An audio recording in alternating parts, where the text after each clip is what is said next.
என் தங்கப்பிள்ளையே, அதிர்ஷ்ட செய்தியோடு இந்த வராகி உன் முன்னால் வந்திருக்கின்றேன்.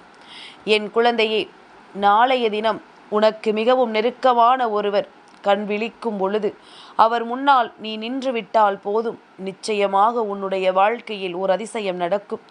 அந்த அதிசயத்தை நீ நிச்சயமாக தெரிந்து கொள்ள வேண்டிய நேரம் இது. அவர் யார்? அவரின் கண்களில் நீ பார்வையில் பட்டுவிட்டாயானால் உனக்கு என்ன நடக்கும் என்பதனை எல்லாம் உன் தாயானவள் உன்னிடத்தில் சொல்லிவிட வேண்டி வந்திருக்கின்றேன். என் குழந்தையே, நமக்கே வாழ்க்கையில் எப்பொழுதாவது தான் அதிசயம் நடக்கும். அப்படி நடக்கின்ற ஒரு அதிசயம் இந்த வாழ்க்கையில் உன்னை நிச்சயமாக நிலையாக மாற்றும் என்பதனை நீ புரிந்து கொள்வது உண்மை என்றால், உன்னை சுற்றி வந்து இந்த வராகி இன்று உனக்கு தரக்கூடிய இந்த விஷயம் என்னவென்று நீ தெரிந்து கொள்வாய். என் குழந்தையே, ஒவ்வொரு நாளும் உனக்கு வேண்டியதையெல்லாம் நான் எப்பொழுதும் உனக்கென நடத்தி கொடுக்க தயாராகிவிட்டேன். உன்னை சூழ்ந்து வருகின்ற நேரங்களில் உன்னை தொடர்கின்ற அத்தனை உண்மைகளையும் நிச்சயமாக நான் உன் கைகளில் கொண்டு வந்து சேர்த்திட நினைத்து விட்டேன். யாரை நீ பார்க்க வேண்டும் என்று நான் சொல்கிறேன் என்பதனை தெரிந்து கொண்டால் நிச்சயமாக என் குழந்தை நீ சந்தோஷத்தில் துள்ளி குதிக்கத்தான் செய்வாய். அதற்கு முன்பாக உன்னிடத்தில் உன் அம்மா ஒரு சில விஷயங்களை பேசிவிட வேண்டும் என்று வந்திருக்கின்றேன். என் குழந்தையே, வெறுத்தவர்களை ஒருபோதும் தேடி போகாதே. விலக்கி வைத்தவர்களை ஒருபோதும் இந்த வாழ்க்கையில் பின்தொடர நினைக்காதே. எப்பொழுதும் இது உன் மனதிற்குள் நினைவில் இருக்க வேண்டிய விஷயங்கள் என்பதனை மறக்காதே. அவமதித்தவர்களை நீ ஒருபோதும் ஞாபகம் வைத்து கொண்டிருக்காதே. ஏமாற்றியவர்களை பழிவாங்க வேண்டும் என்று நினைக்காதே. நாடகமாடுகின்றவர்களை நோகடிக்காதே. ஒதுக்கி வைத்தவர்களை நிச்சயமாக நீ சேர நினைக்காதே. இப்படி பல விஷயங்கள் உன் வாழ்க்கையில் இருக்கின்றது. ஏனென்றால் காலம் அவர்களுக்கான பாடத்தை கற்பித்து கொடுக்கும். எதற்காகவும் உடனிருப்பவர்களை அளவைக்க கூடாது என்பதனை அவர்களுக்கு சரியான பாடத்தை சொல்லிக் கொடுக்கும் என்பதனை நீ மறந்து விடாதே. என்ன நடந்தாலும் சரி, ஏது நடந்தாலும் சரி, இந்த வாழ்க்கை உனக்கென தருகின்ற எல்லா விஷயங்களையும் சர்வ நிச்சயமாக என்றென்றும் உனக்கு நடத்தி கொடுக்கும் என்பதனை நீ மறந்து விடாதே. உன் தாயானவளினுடைய அன்பு எப்படிப்பட்ட அன்பு தெரியுமா? என் குழந்தையே, வாழ்க்கையில் மிகவும் கொடுமையான ஒரு விஷயமாக சொல்லப்படுவது வறுமையும் பசியும். அந்த வறுமையையும் பசியிலும் இருக்கின்ற ஒரு மனிதனுக்கு உண்மையான கஷ்டம் அறிந்து ஒருவன் உதவி செய்கிறான் என்றால் அவன் தெய்வத்தன்மை உடையவன், தெய்வமானவன் என்பதனை புரிந்து கொள்ள வேண்டும். தெய்வத்தை தன்னுள் அடக்கியவன் மட்டுமே இது போன்ற காரியங்களை செய்ய முடியும். பசி என்று தன் முன்னால் நிற்பவர்களை விரட்டி விடுகின்றவர்களை நாம் ஒருபோதும் இந்த வாழ்க்கையில் ஏற்றுக்கொள்ள முடியாது. எவ்வளவோ இடர்களை தாங்கிய நமக்கு நம் முன்னால் நின்று கஷ்டப்படுகின்ற ஒருவருக்கு உணவு கொடுக்க வேண்டும் என்ற இலகிய மனது வந்தால் மட்டும்தான் அவர்கள் தான் இந்த வாழ்க்கையை வாழ்ந்ததற்கான முழுமையான அர்த்தங்களை நிறைவாக பெறுவார்கள் என்பதனை மறக்காதே. ஒருவர் வாழ்க்கையின் மாற்றத்தை ஏற்படுத்த அறிவோ அழகோ பணமோ தேவை கிடையாது. அவர்களின் மீது அக்கறை இருந்தால் போதும். அவர்களின் மீது நீ கொண்ட அக்கறையே அவர்கள் நிச்சயமாக மனதை மாற்றிவிடும். உண்மையான அன்பை பாதுகாக்க தெரியாதவர்களுக்கு, உண்மையான அன்பை பத்திரப்படுத்தி கொள்ள தெரியாதவர்களுக்கு இந்த வாழ்க்கை ஒரு நாள் சரியான பாடத்தை கற்றுக் கொடுக்கும். இந்த வாழ்க்கை ஒரு நாள் இவர்களுக்கு சரியான விஷயங்களை எல்லாம் என்னவென்று சொல்லிக் கொடுக்கும். அந்த விஷயம் இவர்களை மேலும் மேலும் இந்த வாழ்க்கையில் எதையெல்லாம் உணர்த்த வேண்டும் என்பதனை நிச்சயமாக நடத்தி கொடுக்கும் என்பதனை நீ மறந்து விடாதே. இது நாள் வரையிலும் நீ அனுபவித்ததை எல்லாம் எண்ணி கலங்காது. இனியாவது உன் வாழ்க்கையில் நடக்கக்கூடிய விஷயங்களுக்காக நீ கட்டுப்பட்டு நடந்து கொண்டிரு. எல்லையற்ற மகிழ்ச்சி எப்பொழுதும் உன்னை தொடர வரும் என்பதனை நீ புரிந்து கொள்வாய். என் குழந்தையே, எப்பொழுதுமே சில மனிதர்களினுடைய மனது எப்படிப்பட்டதாக இருக்கும் தெரியுமா? எப்பொழுதுமே தன்னை விட்டு போய்விடக்கூடாது இந்த உறவு என்று நினைத்தவர்கள் சில நேரங்களில் இவர்கள் எப்படியோ போகட்டும் என்கின்ற ஒரு மனநிலைக்கு மாற்றிவிடுவார்கள். அவர்களினுடைய மனது நேரத்திற்கு தகுந்தாற் போல பச்சோந்தி போல மாறும் பொழுது அந்த மாற்றங்களை எல்லாம் நாம் நிச்சயமாக உணர வேண்டும். இந்த மாற்றங்களை எல்லாம் நிச்சயமாக நாம் என்னவென்று தெரிந்து கொள்ள வேண்டும். நம்மை தேடி எல்லாமுமாக உனக்கு நடக்கக்கூடிய விஷயங்கள் அத்தனையிலும் இதுபோன்ற மனிதர்களை உணர வேண்டிய கட்டாயம் உனக்கு இருக்கத்தான் செய்கின்றது. இவர்களை யார் என்று தெரிந்து கொள்ளக்கூடிய சூழ்நிலை உனக்கு இருக்கத்தான் செய்கின்றது. அதனால் இதையெல்லாம் என்னவென்று உணர்ந்து ஏதுவென்று தெரிந்து, என் குழந்தை, நீ எப்பொழுதும் சரியான மாற்றங்களோடு இந்த வாழ்க்கையை கற்றுக்கொள்ள நீ தயாராக இரு. அம்மா என்ன சொல்ல வந்தால் என்ன சொல்லிக் கொண்டிருக்கிறாள் என்று நினைக்கிறாயல்லவா? பொறுமை அவசியம் என்று பலமுறை நான் உன்னிடத்தில் சொல்லிக் கொண்டிருக்கின்றேன். உன்னுடைய பொறுமையை நான் மீண்டும் மீண்டும் உனக்கு நினைவுபடுத்துகின்றேன். நீ பொறுமையாக இருந்தால் இந்த வாழ்க்கையில் எல்லாவற்றையும் சரியாக உன்னால் நிறைவேற்றிக் கொள்ள முடியும். உனக்கு கிடைப்பதையெல்லாம் என்னவென்று நிச்சயமாக உன்னால் உணர்ந்து கொள்ள முடியும் என்பதனை நீ புரிந்து கொள்வாய். எந்த நிலையிலும் இந்த வாழ்க்கை உனக்கு எதை கொடுத்தாலும் அதையெல்லாம் என் பிள்ளை நீ சரியாக உணர்ந்து உனக்கு வேண்டிய விஷயங்களையும் உனக்கு வேண்டிய உண்மைகளையும் நீ நல்லபடியாக புரிந்து கொண்டால் அது போதும். நிச்சயமாக உனக்கு நல்லது நடக்கும். நிச்சயமாக இந்த வாழ்க்கையும் உனக்கான நம்பிக்கையை உறுதிப்படுத்தி கொடுக்கும் என்பதனை நீ தெரிந்து கொள்ளத்தான் போகின்றாய். என் குழந்தையே, உனக்கு சில விஷயங்கள் இப்பொழுதும் புரிதலுக்குள் வரவில்லை. ஆனால் காலம் செல்ல செல்ல அத்தனையுமே உன்னை விட்டு விலகிச் சென்றுவிடும். சரியானபடி இந்த வாழ்க்கை உனக்கு தருகின்ற விஷயங்களை அந்த நேரத்திலேயே கற்றுக்கொள். அதுதான் உனக்கு நல்லது. சரி, நீ காலையிலேயே யாருடைய முகத்தில் விழிக்கப் போகிறாய் என்று நான் உனக்கு சொல்ல வேண்டுமல்லவா? என் குழந்தையே, நிச்சயமாக அதனை உனக்கு உன் அம்மா சொல்லிவிட வேண்டித்தான் வந்திருக்கின்றேன். நாளைய விடியல் வாஸ்து நாள்.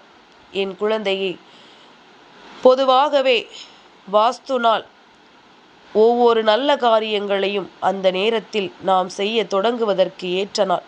குறிப்பாக பூமி சம்பந்தப்பட்ட விஷயங்களை அன்று நாம் செய்வது நமக்கு நல்ல பலன்களை கொடுக்கும். நாளைய விடியல் 7:44 முதல் 8:20 வரை மட்டுமே வாஸ்து பகவான் கண் விழித்திருக்கும் நேரம். இந்த நேரத்தில் நாம் வாஸ்து பகவான் முழிக்கின்ற அந்த நேரத்தில் அவரை பார்த்து விட்டோமானால் நாம் பூமிகளுக்கு செய்ய நினைக்கின்ற விஷயங்களை அவரை வணங்கி அந்த நேரத்தில் செய்ய தொடங்கி விட்டோமானால் நிச்சயமாக நமக்கு நல்லது நடக்கும். பூமி பூஜை செய்து கட்டிட பணிகளை துவங்கினால் அவைகள் எந்தவித தடையும் இல்லாமல் சிறப்பாக நடக்கும் என்பதுதான் ஐதீகம் அல்லவா?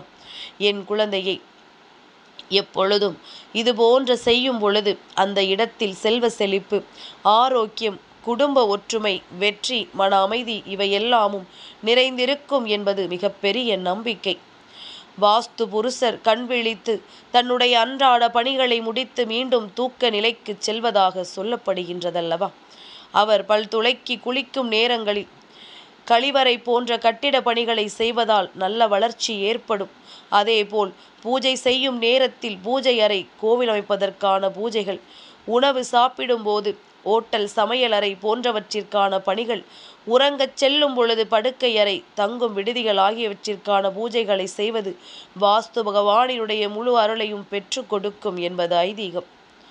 இதுவெல்லாம் அந்த நேரத்திற்குள் நாம் செய்துவிட்டோமானால் நிச்சயமாக நமக்கு நல்ல பலன்களை கொடுக்கும் என்பதுதான் உண்மை.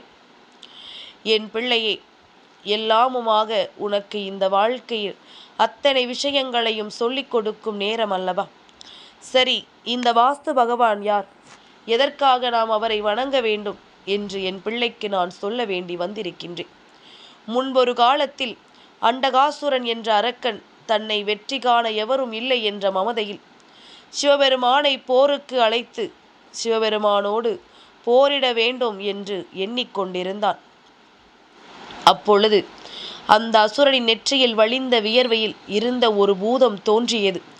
மிகவும் கரிய நிறம் கொண்ட அந்த பூதத்திற்கு அகோர பசி ஏற்பட்டது. கண்ணில் கண்ட அனைத்தையும் அது விழுங்கியது. கொடிய அசுரன் அண்டகாசுரனின் உடலையும் விழுங்கியது. தீராத பசியில் இருந்த பூதம் தன் பசியை தீர்த்து வைக்குமாறு சிவபெருமானிடம் வேண்டியது. சிவபெருமான் அந்த பூதத்திற்கு அனைத்தையும் உண்ணும் வரத்தை அளித்தார். இதனால் அந்த பூதத்திற்கு இந்த பூமியையே அழிக்கும் சக்தி உண்டானது. உடனே தேவர்கள் அனைவரும் பிரம்மாவிடம் முறையிட்டார்கள். பிறகு பிரம்மதேவன் அந்த பூதத்திடம் பூமியில் மக்கள் வீடு கட்டும் போது அவர்கள் படைக்கும் உணவை சாப்பிடு என்றும், சாஸ்திரப்படி வீடு கட்டவில்லை என்றால் அந்த வீட்டில் வசிப்பவரை வாட்டு என்றும் வரமளித்தார். அந்த பூதமே வாஸ்து பகவான் என்றும், வாஸ்துப்படி வீடு கட்டுபவர்களுக்கு நன்மைகளையும் மற்றவர்களுக்கு தீமைகளையும் அளித்து வருகின்றார். வாஸ்து என்றால் வாழும் இடம் என்று பொருள். மிகச் சரியான வாஸ்து உள்ள வீட்டில் பிரச்சனைகள் ஒருபோதும் இருக்காது. நிம்மதி, மகிழ்ச்சி பெருகும். வாஸ்து என்ற சொல் கட்டிடம் ஒன்று கட்டப்பட்டுள்ள அல்லது கட்டப்பட உள்ள நிலத்தை குறிக்கும். வாஸ்து சாஸ்திரம் என்பது ஒரு நிலத்தில் கட்டிடம் கட்டுவதற்குரிய முறைகளையும் அதன் தத்துவங்களையும் விளக்கும் ஒரு வேதம் சார்ந்த அறிவுத்துறை என்பதனை மறக்காதே. என் குழந்தையே, இது சரியானபடி உன் வாழ்க்கையில் நடக்கும் பொழுது நிச்சயமாக உனக்கு நன்மைகள் பல கிடைக்கும் என்பதனை நீ மறந்துவிடக்கூடாது. என்னதான் இந்த சூழ்நிலைகள் உனக்கு நல்லதை நடத்தினாலும் நீ அதற்கு ஏற்றது போல உன்னுடைய மனதையும் பக்குவப்படுத்தி கொள்ள வேண்டும் என்பதனை நீ மறந்து விடாதே. எல்லையற்ற மகிழ்ச்சியும் எல்லையற்ற பேரானந்தமும் உனக்கு கிடைக்க வேண்டும். என் பிள்ளையே, அம்மா, நான் எந்த பூமி பூஜைகளையும் செய்யவில்லை, எதையுமே நான் இன்று செய்ய நினைக்கவில்லை என்று சொல்வாயானால் வாஸ்து பகவான் கண்விழிக்கும் நேரத்தில் உன்னுடைய வீட்டில் எல்லாமும் நல்லதாக நடக்க வேண்டும்.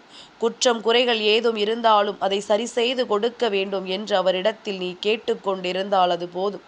நிச்சயமாக உனக்கு இந்த வாழ்க்கையில் நல்லதை நடத்தி தர நான் எப்பொழுதும் முன் வந்து நிற்பேன் என்பதனை அவர் உனக்கு உணர்த்தி காட்டுவார்.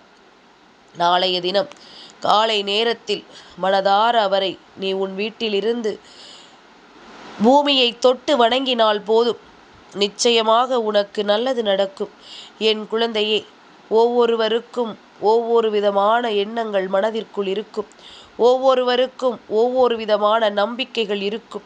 நம்பிக்கை இருந்தால் மட்டுமே இதை செய்ய வேண்டும் என்பதனை புரிந்து கொள்ள வேண்டும். நம்பிக்கை இல்லாத பொழுது இது போன்ற விஷயங்களை செய்வதோ, இது போன்ற அவரை மனதில் நினைப்பதோ எந்த பலனும் கிடைக்காது. எல்லாவற்றிலும் நமக்கு வேண்டிய விஷயங்களை நாம் நிச்சயமாக நடத்திவிட வேண்டும் என்பதனை புரிந்து கொண்டால் அது போதுமல்லவா? இனி இந்த சூழ்நிலைகள் உனக்கு கொடுப்பதையெல்லாம் என்னவென்றும் ஏதுவென்றும் நான் நிச்சயமாக உனக்கு புரிய வைத்து விடுவேன். நாளைய விடியல் என்பது வாஸ்து பகவானுக்குரிய நாள், வாஸ்து நாள். இந்த நாளில் நீ நிச்சயமாக அவரை வழிபட்டு உன்னுடைய வீட்டில் நிம்மதியை கொண்டு வா. மிக பெரிய அளவில் இருக்கின்ற பிரச்சனைகள் எல்லாம் தீர்ந்துவிடும். தேவையில்லாத குழப்பங்களும் தேவையில்லாத சிந்தனைகளும் நிச்சயமாக விலகிவிடும் என்பதனை நீ மறந்து விடாதே. உன் தாயானவள் உனக்கு செய்யக்கூடிய விஷயங்கள் அத்தனையும் இந்த வாழ்க்கையில் உனக்கே உனக்கான பேரதிசயங்களை நடத்தி கொடுக்கும் என்பதனை நீ புரிந்து கொள்ள வேண்டும். உனக்கு வேண்டிய வரங்களையும் உனக்கு வேண்டிய வெற்றியையும் எப்பொழுதுமே இந்த வாழ்க்கை உனக்கு கொடுக்கும் என்பதனை நீ மறக்கக்கூடாது. வராகி சொன்ன சொல்லு கட்டுப்பட்டு உன் வாழ்க்கையில் இதுபோன்று கிடைக்கின்ற நல்ல நாட்களை நீ உனதாக்கிக் கொள்ள முயற்சி செய். நிச்சயமாக எல்லாமும் உனக்கு நல்லதாகவே நடக்கும்.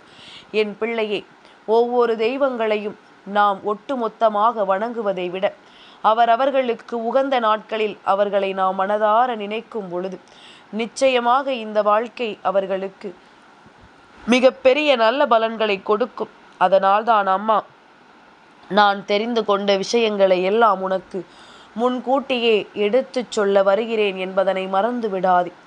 என்ன நடந்தாலும் ஏது நடந்தாலும் அதையெல்லாம் எப்பொழுதும் உனக்கு சொல்லிவிட்ட பிறகுதான் நான் மற்ற விஷயங்களை செய்கிறேன் என்பதனை முதலில் நீ புரிந்து கொண்டால் அது போதும்.